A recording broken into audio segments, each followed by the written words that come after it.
Hello, you're tuned in to Wrestling Roundup on FreeFM 89.0. This week was the biggest week ever in wrestling, with WrestleMania coming up. And in the studio today, I've got Phid McAwesome. How you going, mate?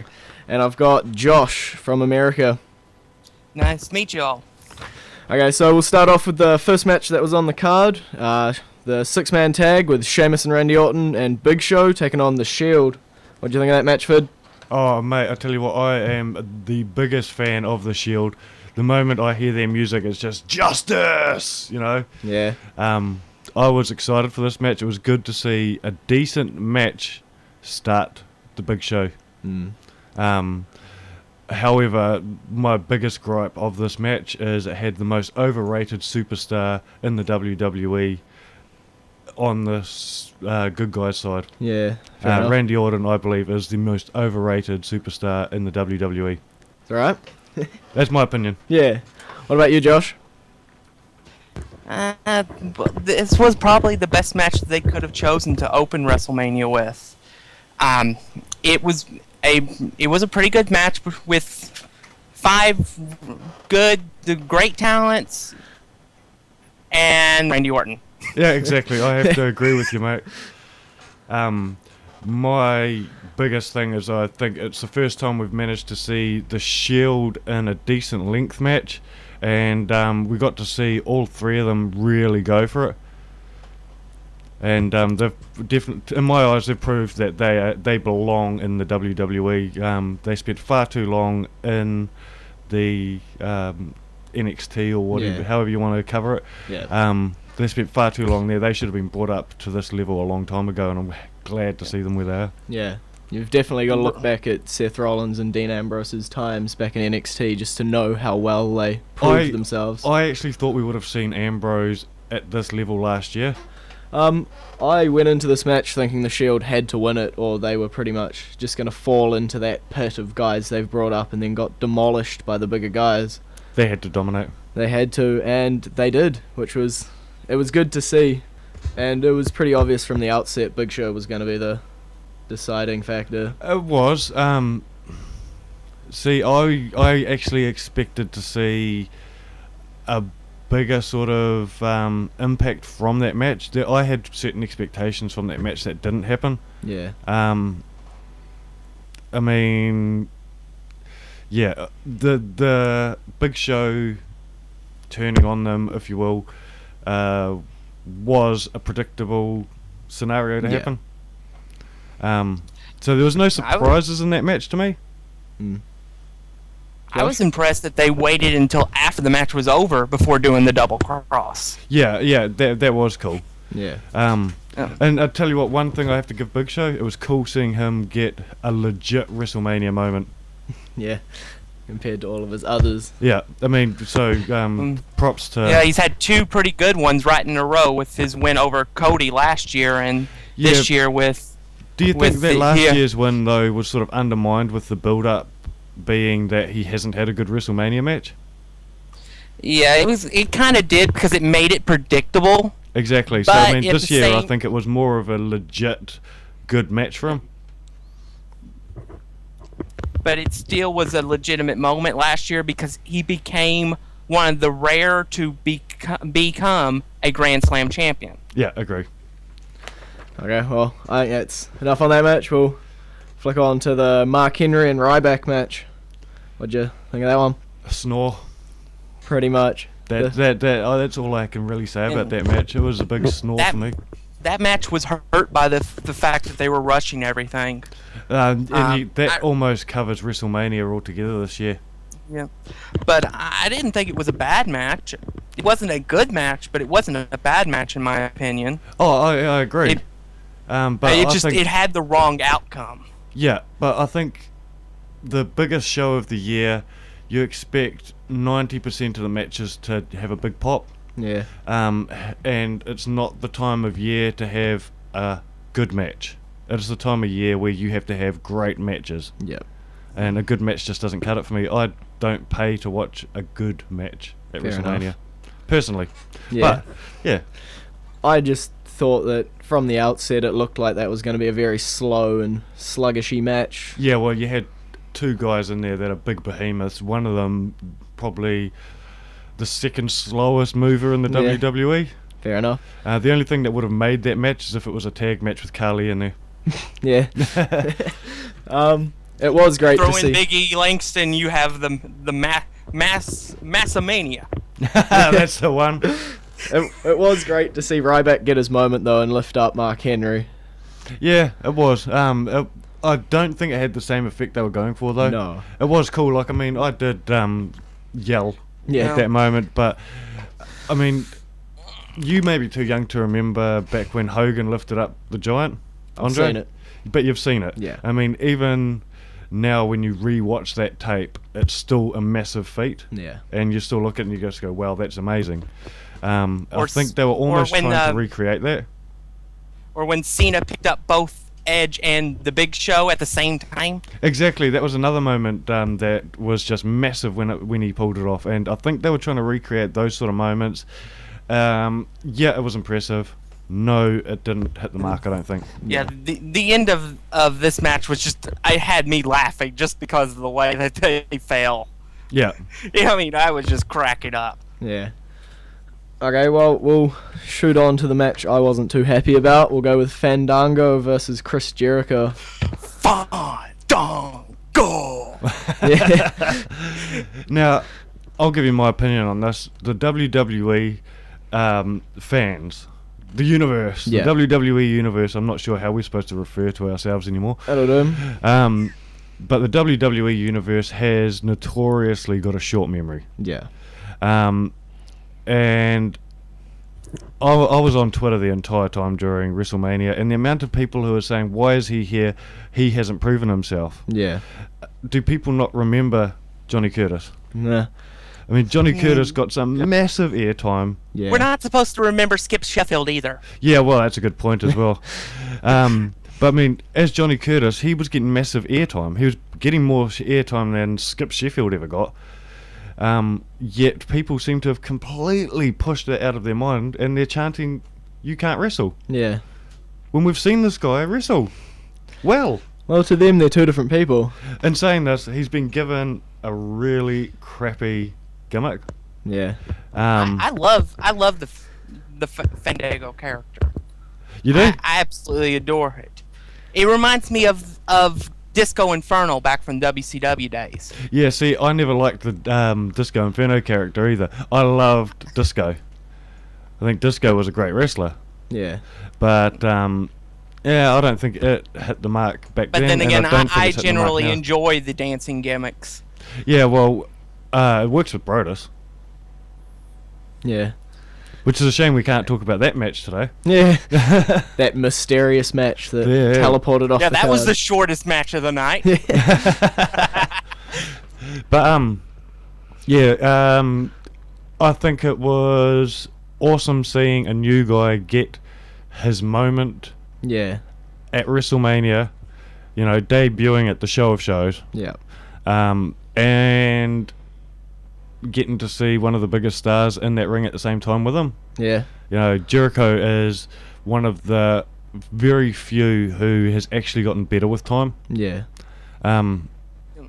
If you go look back at his WCW days, he was a great wrestler. He moved a lot faster than he does now. Yeah. But I think as someone to look at on screen and listen to and all that, as well as wrestle, he's, you know, one of the best. Yeah. And he's gotten better with time. So I mean, it's been great seeing him. Yeah, You know, giving Fandango the chance to get in there. Yeah. Okay, so we'll take a break now and we'll just play Shane O'Mac's theme, Here Comes the Money. One of the greatest themes of the 90s. The one I chose. Oh, good choice. Okay, so that was Shane O'Mac's Here Comes the Money. Yeah. So we're going to start straight back into the match we missed, the WWE Tag Team Championships, Dolph Ziggler and Big E Langston taking on Team Hell No. Yeah. Now, that's a team to me that shouldn't have worked. It shouldn't have gone as long as it has, but man, I love that it has. Yeah. Those guys are amazing together. It's Definitely. it's good seeing Kane, seeing another element of him, yet him still being himself. Yeah. It's been cool.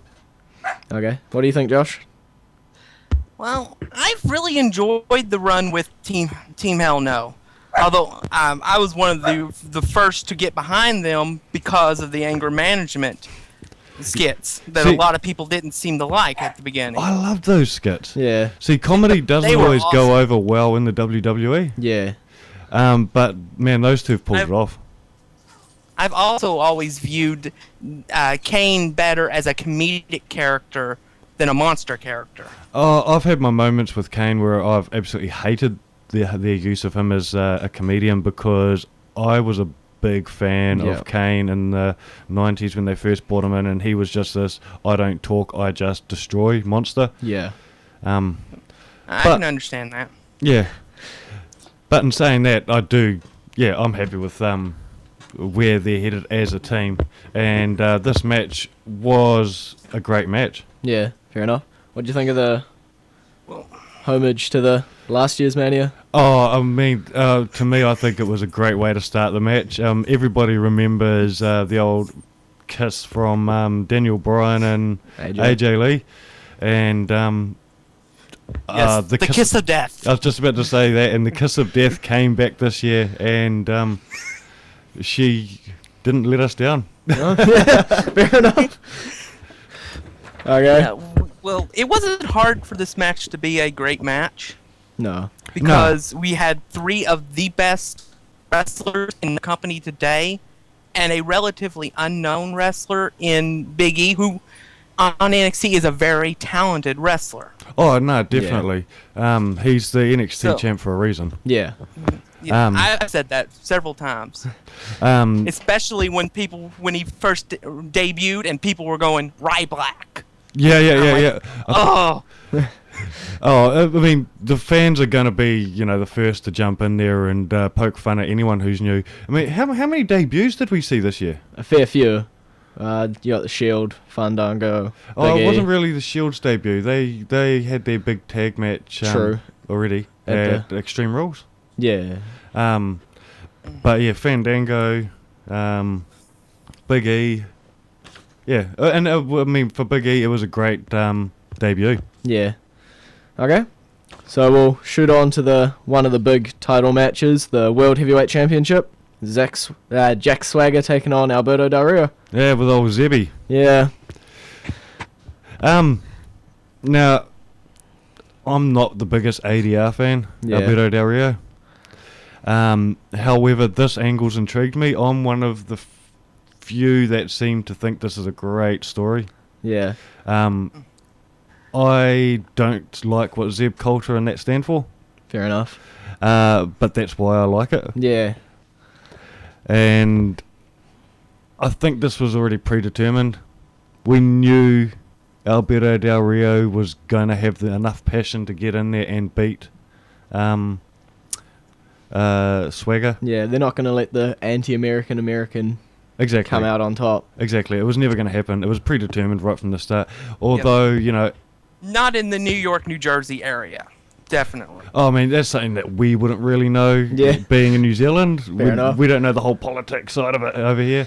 No, it's just that particular area was the area that was hit pretty hard in the September 11th attacks. Oh, that's a good point. Yeah, no, that makes 100% so it was sense.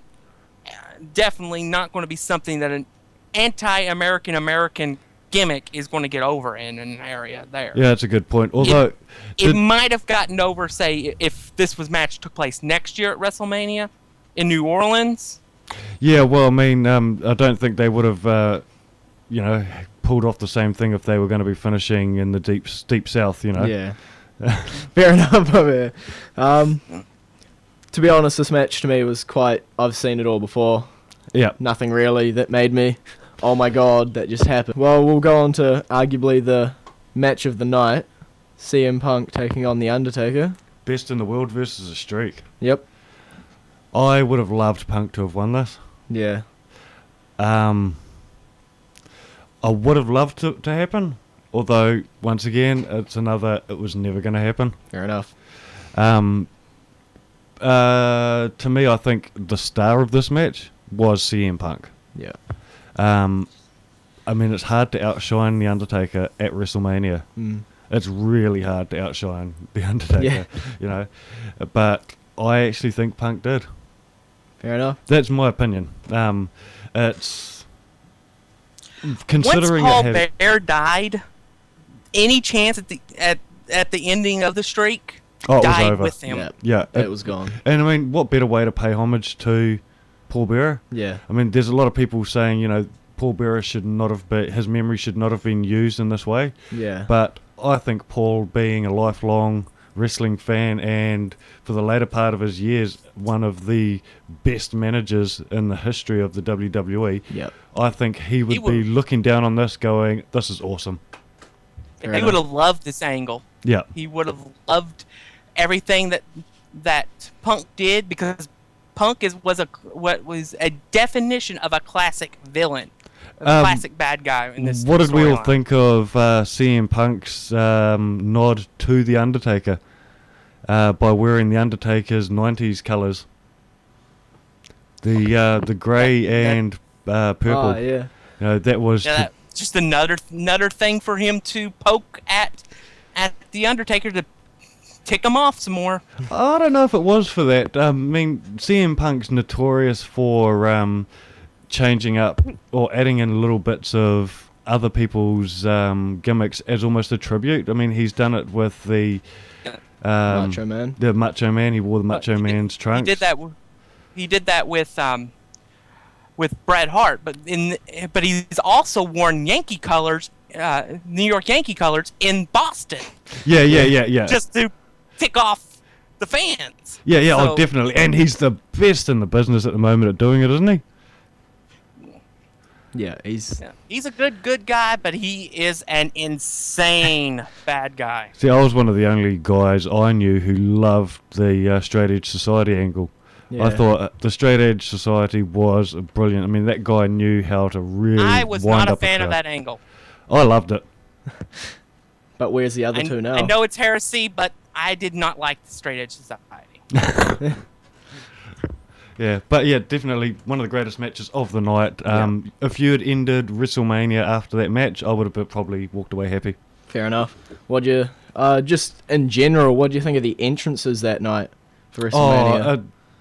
Of the whole night or just this match? The whole night, really, because there wasn't many big ones. They were all pretty plain, just, I'm coming to the ring. Yeah, The Undertaker... Again, The Undertaker's entrance was pretty watered down from other years. Yeah. But it still worked. Yeah. It still wasn't... it was 4 minutes and 28 seconds. Okay, I'm not talking about time length. I'm talking about there wasn't know. so much I'm just massive saying. showmanship. What was it? 4 minutes 29 seconds. Oh, I was close. I picked 5 minutes in my picks for this year. Oh, okay. I picked 4:23 Okay. Pretty close. because I know Undertaker pretty well, and I know his entrances. It's at least 4 minutes Yeah. every time. But other than his, all of the other superstars on the card tonight, I think Triple H came using the same one he used Same one last from year, last year, yeah. with the weird goop on his stomach. But Oh, yeah. That was probably one of the best moments of the Yeah. night. You know, seeing Triple H covered in ice. What is it? The CM Punk entrance didn't pop like I thought it was going to. no, I was expecting that to be a lot bigger, but I mean, it was still cool to see Living Colour there. yeah, it's always good to have the. By the way, just a little feather in my cap, Living Colour, follow me on Twitter. Oh, okay. Okay. I think we'll play our second song now. Yeah, man. Go to the Miz's entrance theme. I came to play. And that was Miz's I Came to Play. So we're going to jump straight into the Triple H Lesnar match. No holds barred. What do you think of that, Josh? All right. Well, the Triple H Lesnar match was really a predictable match based on the fact that Triple H's career was on the line. Yeah. Yeah, but Yeah, I thought it was to me, it was one of those matches that, okay, they knew Triple H was going to be involved in this match for a long time. They knew Lesnar was going to be involved in this match for a long time. Yet, they didn't play on the fact that it was... Oh, no, to me, it didn't feel like it was a career on the line at all. Yeah. You remember when... Shawn? Shawn Michaels match, yeah. I mean, going into that match, you were worried Yeah. for Shawn Michaels' career. You were really worried for it. This time Yeah, you they weren't. didn't do that this time. No, they didn't. And that was what was sad about it, was because they could have made the story much better if they had actually put in elements that made you think, wait, perhaps There was this almost is the end. Yeah, there was no emotion at all building into it. Triple H didn't seem to be worried at all about his career. Yeah. Even when they brought Shawn Michaels in, or he brought Shawn Michaels in, Shawn Michaels didn't seem all that worried about what was going to go on. And okay, my biggest gripe with the next two matches is I've already paid to see these two matches in the last 12 months. I wasn't expecting a hell of a lot out of Lesnar and Triple H because I've seen it before. Fair enough. Yeah, this match was designed for one purpose, just to be a flat-out fight and to make Lesnar look like an attraction to see somebody get their butt kicked. And that's it. That's the only thing that this match was for. I mean, they've definitely played on his he's played on his UFC background. Yeah. But yeah, to me, I mean, I was just saying this off air. This match, I actually fell asleep during. Yeah. It didn't grab my attention at all. I was dozing in and out of sleep. The only thing that really impressed me about this match is that they managed to break the table after CM Punk failed to do so in the previous match. Yeah. Punk loosened it up for them. I'm not sure what is going on with these announce tables, but they seem to be a lot stronger now. Yeah, no, the WWE or they have completely fall apart. Yeah, the WWE have obviously stopped going to IKEA and started investing in some really good tables now. Well, if you remember back a while back, there was always the people you're on top and the table crushed too early. Yeah. And then they'd get injured. Yep. So now you strengthen That them. happened to They Rock don't and break. They CM get Punk. injured. Yeah. It's catch-22 there. You're gonna... And then they did it again at Elimination Chamber, and the table didn't break. Yeah, exactly. Yeah. And when they broke the table, I was like, darn it, I didn't get my rematch between Rock and the announce table. There's always a second one. There's always third in a lifetime. So anyway, Okay, well, we've pretty much talked a little bit about it, but Cena and The Rock for the WWE Championship. Cena and The Rock. Cena and... This was a much better match than it was 1 year ago when it was a once-in-a-lifetime match. Yeah, the twice-in-a-lifetime match to me was... once again, I wasn't passionately invested in this match. Maybe this is because I'm over Cena. Yeah. Maybe it's also because I'm over The Rock. I mean, when The Rock first came back, I mean, like I've alluded to earlier, I'm a 90s kid, man. Yeah. I was in the thick I of... was behind The Rock until they decided we're going to put you back in the ring. See, I was a big Rock fan in the 90s. I was a WCW I was an and Austin an fan. Attitude. Yeah, and I was the Attitude Era kid, you know. When The Rock first came back, I was like, yes, finally. Yeah. You know? Finally! I liked the build-up to last year's match. I think it was a bit too cheesy. But it was good. It was good for a one-off. Yeah. I think if they'd left it at that last year, I would have been happy. Fair enough. But having it twice in a row, I mean, it's, yeah. I didn't really care much about this match going into it. I got to admit, it was the most fast-forwarded match on the card for WrestleMania. I just sat there fast-forwarding. Yeah, to me, I think a WrestleMania main event should be that match that you can't sit down during. Yeah. You know, you sit down, and the moment you sit down, you're back up with your arms up in the air, screaming at the TV. Fair enough. Last year, I actually did that last year. Yeah. You know, I wanted The Rock to win last year. The Rock won. I was happy. Yeah. Once again, another predetermined match, I think. We went into this knowing what was going to happen. The Rock had to go back to his movies. Yep, he's got to go back to his career and make his millions. Although, can I just say, am I the only one who thinks that belt looks terrible on Cena? I haven't seen it on Cena. You haven't seen it on him yet? Oh, I saw a little bit with him holding it, Yeah. but he did make the last belt, Yeah, so it fitted him perfectly. Yeah. This one was sort of made to be generic sort of thing. yeah. I don't think it is going to I work. love the concept of the side plates representing the champion. Oh yeah, I definitely love that. But it's one of these bouts that the Winged Eagle, where suited everybody. Yeah. The World Heavyweight Championship bout is very generic and it suits everybody, but it looks prestigious. To me, you can tell it was made by a team at a chopper shop. Fair enough. It was the big W plate on the front of it was designed at Orange County Choppers Yeah, in New York exactly. City. And it looks like a centerpiece off a bike. Okay, so we'll end it there. Yep. It's been great having you both here. Awesome. Thanks for having me in.